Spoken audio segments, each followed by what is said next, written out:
Le 22 avril 2021, la date qui ne se s'oublie pas, et je suis vice-présidente de l'association Hypopara France. Et je suis ici pour porter la voix des patients atteints tout comme moi d'hypoparathyroïdie. L'hypoparathyroïdie, ce n'est pas une maladie qui se résume à un manque de calcium, mais une déficience hormonale, la parathormone. C'est une maladie rare, invisible, mais dont le quotidien est tout sauf anodin. Son diagnostic est pourtant aisé et peut éviter des errances qui s'éternisent, un dosage sanguin de PTH et une calcémie, et le verdict tombe. Vivre avec l'hypoparathyroïdie, c'est vivre avec une présence constante et intrusive.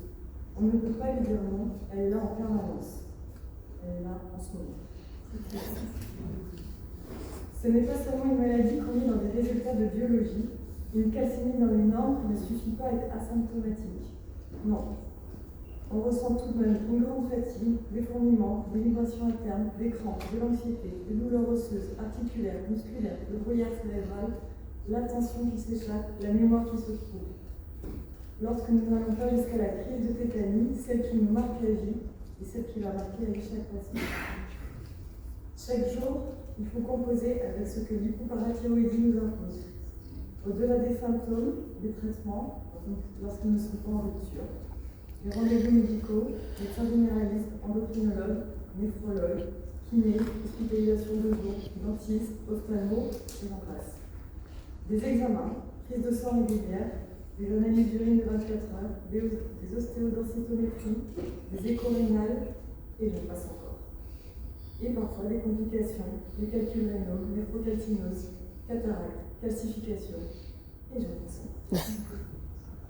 C'est une censure silencieuse d'apparence, mais très exigeante, qui s'invite partout. Dans le corps, dans les pensées, dans les gestes les plus simples, monter les escaliers de sa maison, faire une lessive, ou juste prendre sa douche. C'est devoir surveiller sans cesse son corps, anticiper, s'adapter, calculer. C'est cette charge mentale immense qui ne se voit pas, mais qui use chaque jour et chaque heure. Et il y a aussi l'entourage. La maladie ne touche pas que le patient, elle bouleverse aussi les conjoints, les enfants, la famille, les amis, les collègues et tous les proches. Parce qu'ils nous voient, parfois impuissants, face à la douleur, la fatigue, l'irritabilité, les renoncements, ils portent eux aussi une part du poids de l'hypopara. Je voudrais aussi parler de la notion de rupture.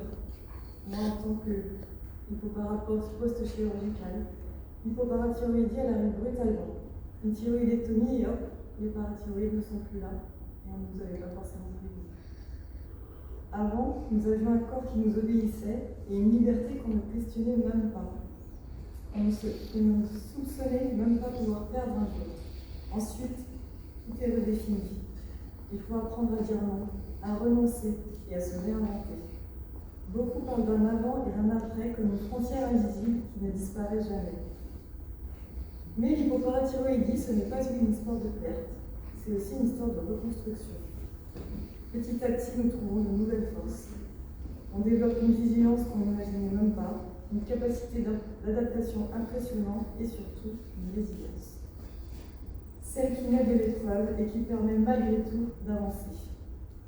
L'hypoparathyroïdie, ce n'est pas seulement avoir une pathologie à stabiliser. Derrière chaque malade, il y a une histoire de vie, une identité, une lutte quotidienne, une quête d'adaptation. Reconnaître cette charge invisible, c'est déjà nous aider à la porter. Je voudrais terminer par une note d'espoir.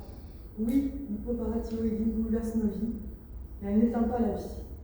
Nous, patients, nous apprenons à transformer cette fragilité en une forme de force, parfois même en un engagement, un respect mutuel essentiel pour avancer ensemble. Et nous ne sommes pas seuls. Notre association Hypopara France, qui souffle sa 10e bougie cette année, est là pour soutenir, informer et mettre en lien. Mais c'est bien plus qu'une association de patients, c'est une communauté.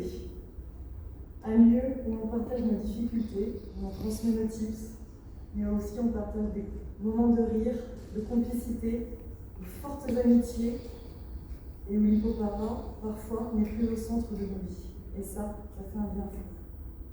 Et si aujourd'hui je suis devant vous, c'est justement parce que cette voix, notre voix, nos voix, méritent d'être entendues, pour que demain nos parcours soient moins lourds, moins solitaire et profondément humain. Parce qu'ensemble, on va plus loin. Nous sommes au village des associations, au stand numéro 59, et vous pouvez venir nous rencontrer demain si vous le souhaitez. Merci.